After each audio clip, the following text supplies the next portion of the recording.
Praise the Lord. இயேசுவின் ரத்தம் ஜெயம். தினமும் இயேசு நிகழ்ச்சிக்கு உங்களை கர்த்தராகிய இயேசு கிறிஸ்துவின் நாமத்தில் வரவேற்கிறேன். செய்தியின் தலைப்பு: நீங்கள் பிரகாசம் அடைவீர்கள். ஆதார வசனம் சங்கீதம் 67 சங்கீதம் 2 வசனம். தேவரீர் எங்களுக்கு இறங்கி எங்களை ஆசீர்வதித்து உம்முடைய முகத்தை எங்கள் மேல் பிரகாசிக்க பண்ணும். தேவ ஜனங்களே, ஒரு சிறு ஜெபம் செய்வோம். தகப்பனே, இதுவரையிலும் இருளாக கிடந்தது இந்த செய்தியை கேட்டுக்கொண்டிருப்பவர்கள், தொடர்ந்து கேட்டுக்கொண்டு வருகிறவருடைய குடும்பத்திலே, சரீரத்திலே ஒரு பிரகாசத்தை ஏற்படுத்துவீராக.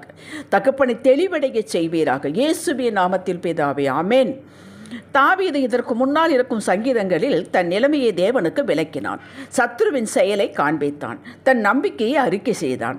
தேவன் எப்படிப்பட்டவராய் தனக்கு இருக்கிறார், இன்னும் அவரது மகிமையை காண்பேன் என்று தனது விசுவாசத்தை உயர்த்தி பிடித்து பாடினான். எதுவும் நடக்காத காலத்தில் எனக்காக கிரியை செய்து கொண்டிருக்கிறார். இப்போது நான் பார்க்க முடியவில்லை, ஆனாலும் பார்ப்பேன் என்றான். சங்கீதம் 31:19 வாசிங்க. பின் கொஞ்சம் கொஞ்சமாக விடியல் கிடைத்தது.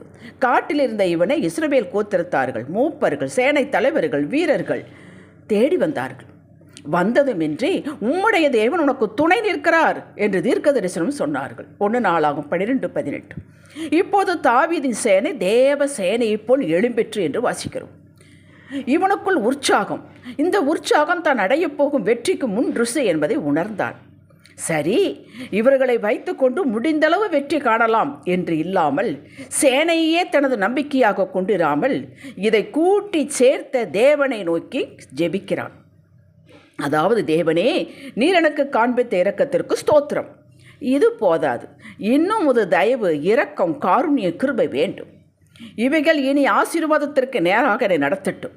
அதுவும் போதாது, எங்கேயோ காட்டிற்குள் ஒளிந்து கொண்டு திட்டம் போட்டு கொண்டிருக்கிறோம். நீர் உமது முகத்தை எங்கள் மேல் பிரகாசிக்க பண்ணும் என்று ஜெபிக்கிறான். நீர் உமது முகத்தை எங்கள் மேல் பிரகாசிக்க செய்யும் பொழுது புதிய வழி, நீர் வைத்திருக்கிற வழி எங்களுக்கு தெரியும், திட்டம் தெரியும், டெஸ்டினேஷன் தெரியும் என்று கேட்கிறான். தேவனின் முகத்தின் அறிவாகிய ஒளியை கிறிஸ்துவுக்குள் பிரகாசிக்க செய்த தேவன் அதை மற்றவர்கள் விளக்க எங்களை பிரகாசித்தார் என்று பவுல் விளக்குகிறான். எதற்கு இந்த பிரகாசம் நம்மளுக்கு கொடுக்கப்படுகிறது? உள்ளே இருக்கிற கிறிஸ்துவின் அறிவாகிய ஒளியை மற்றவர்களுக்கு காட்ட வேண்டும், வாழ்ந்து காட்ட வேண்டும், பேசி காட்ட வேண்டும், சாட்சி சொல்லி காட்ட வேண்டும். அதற்குத்தான் நம்மளை பிரகாசிக்கிறார். ஒவ்வொரு விசுவாசி அவர் பிரகாசிக்க தயாராக, ஆயத்தமாக இருக்கிறார், ஆனந்தமாக இருக்கிறார். தாவீது கேட்டபடியே விளங்க பண்ணினார். சமஸ்த இஸ்ரவேலுக்கு ராஜாவான 40 ஆண்டுகள் ஆட்சி புரிந்தான். இவன் காலத்தில் பண்ணின யுத்தத்தில் ஒன்று கூட தோற்று போகவில்லை. ராஜ்யம் விரிவடைந்தது. எங்கேயோ ஆடு மேய்த்து கொண்டிருந்தவனை முன் குறித்து அழைத்து சாமுவேல் தீர்க்கதரிசியார் ராஜ அபிஷேகம் கொடுத்து, பின் வெற்றிக்கு முன் ருசியாக கோலியாத்தை ஒரே கல்லால் வீழ்த்த வைத்து உருவாக்கி அரியணையில் உயர்த்தினார். தான் நினைத்ததை, கர்த்தர் திட்டமிட்டதை செய்து முடிக்கும் தேவன். தாவீது வெற்றிக்கு இது போதும் என்று தனது திறமையை வைத்து எல்லையை குறிக்காமல், வானத்தையும் பூமியையும் படைத்த தேவனிடத்திலிருந்து எனக்கு ஒத்தாசை வரும், அவருக்கு நேராக என் கைகளை உயர்த்துகிறேன், கண்களை உயர்த்துகிறேன் என்று தன்னை தாழ்த்தி விசுவாசத்தோடு அறிக்கை செய்து ஜெபித்த அவனை நான் வெட்கப்படுத்தவில்லை என்பதை நிரூபித்தார். அப்படி நிரூபிப்பதற்கு, உங்களுக்கும் எனக்கும் நிரூபிப்பதற்கு அவர் ஆயத்தமாக இருக்கிறார். அவர் நிறுத்தி கொள்ளவில்லை, தமது அன்பை நிறுத்தி கொள்ளவில்லை. அவர் அன்பின் வடிவமாகவே இருக்கிறார். தன் வல்லமையை குறுக்கி கொள்ளவில்லை. ஒவ்வொரு நாளும் தேடிக்கொண்டிருக்கிறார். யார் இதற்கு தகுதியான ஆள் என்று தேடிக்கொண்டிருக்கிறார். நம்ம தகுதி அல்லங்க, அவரோடு இணைத்து கொள்வதே நமது தகுதி. ஹல்லேலூயா. அப்படியே நீங்கள் தேவனால் முன்குறிக்கப்பட்டவர்கள், இரக்கம் பெற்றவர்கள், தேவ ஆசீர்வாதத்திற்குள் நுழைந்தவர்கள், ரட்சிப்பின் மகத்துவத்தை பெற்றவர்கள். இந்த வசனத்தை பிடித்து கொண்டு செபியுங்கள். உங்களை உயர்த்தி பல பேர் பார்க்க வைக்கப் போகிறார். அதற்குத்தான் இந்த செய்தி இன்று உங்களை கேட்க வைக்கிறார். கிதியோன் இருக்கிற இடம் தெரியாமல் இருந்தான். சாதாரண இஸ்ரவேல், சின்ன கோத்திரத்தின் பென்யமீன் கோத்திரத்தான்.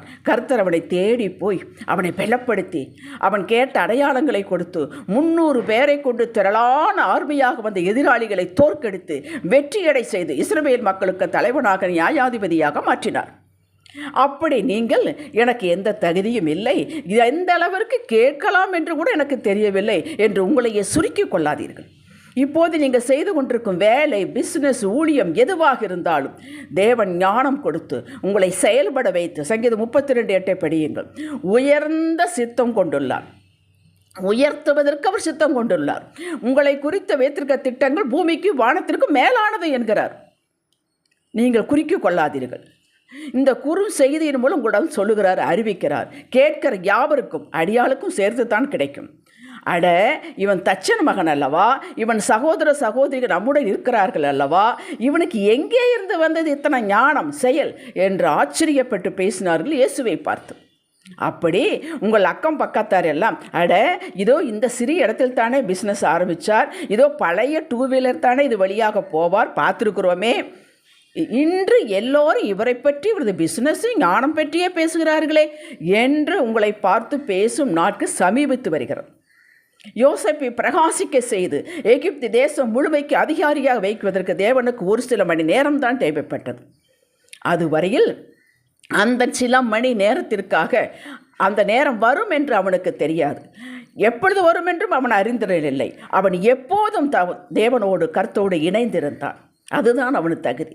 என்னை பார்த்து கொண்டிருக்கிறான் என்ற நினைவில் இருந்தான். அதுதான் அவனுடைய தகுதி. இந்த தகுதி இருந்தால் நம்மளுக்கு போதும். நாம் தவறு செய்ய மாட்டோம், சோம்பேறியாக இருக்க மாட்டோம், சுருண்டு சுருண்டு படுக்க மாட்டோம், கவலைப்பட மாட்டோம். அல்லேலூயா. இன்னும் எத்தனை காலமோ என்று பெருமூச்சு விடாதீர்கள். நீங்கள் செய்ய வேண்டியதெல்லாம் இது போதும் என்று உங்களுடைய எல்லையை குறிக்க கொள்ள மாட்டேன், முழுதும் அவருடைய கிருபையை சார்ந்திருக்கிறேன் என்று கர்த்தரிடம் சொல்லுவேன். இதை கிரியில் காண்பிப்பேன். என் பலம் அல்ல, என் பராக்கிரமம் அல்ல, தேவ ஆவியானவரை செய்து முடிப்பார் என்ற நிச்சயத்தில் நான் இருக்கிறேன் என்பதை சொல்லுங்கள். ஒவ்வொரு நாளும் தேவ சத்தத்தை கேட்பதற்கு மற்ற சத்தங்களை அடக்கிவிட்டு ஒதுக்கிவிட்டு கூர்ந்து அவரோடு இணைந்திருங்கள். அவருடைய வழி நடத்துதலையும் அற்புத செயல்களையும் உங்களுக்குள் உங்கள் மூலமாக நடக்க வேண்டும் என்ற வாஞ்சியை தெரிவியுங்கள். விசுவாசத்தில் உறுதியாயிருங்கள். சகலத்தை நேர்த்தியாய் செய்து முடித்து நான் எவரையும் பிரகாசிக்க வைப்பேன் என்பதை உங்கள் மூலம் உலகத்திற்கு காட்டுவார். ஆயத்தமாக்கி கொள்ளுங்கள். அவர் உங்களை பிரகாசிக்க செய்யும் பொழுது இதுவரை புரியாத புலப்படாத வழிகள் உங்களுக்கு புலப்படும். இதுவரை சரீரத்தில் என்ன தவறு செய்து கொண்டிருந்தோம், எது நமக்கு ஒத்து வராது என்பது அன்று புலப்படும். சரியான மருந்து மாத்திரை கிடைக்கும், எல்லாம் புலப்படும். அவர் பிரகாசிக்க செய்யும் பொழுது சகலமும் தெளிவாகும், வெளிவட்டாரத்துக்கு வரும். செய்து முடிக்க ஆற்றல் உங்களுக்கு கிடைக்கும்.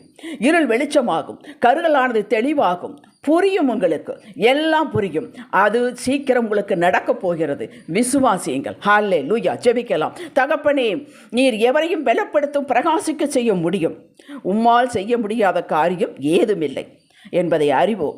எங்களையும் எங்கள் பிள்ளைகள், வேலை, பிஸ்னஸ், ஊழியம், எங்கள் எல்லைகளிலும் எல்லாவற்றிலும் நீர் பிரகாசிக்க செய்யும் ஐயா. இயேசுவின் நாமத்தில் பிதாவே. ஆமேன். ஹல்லேலூயா.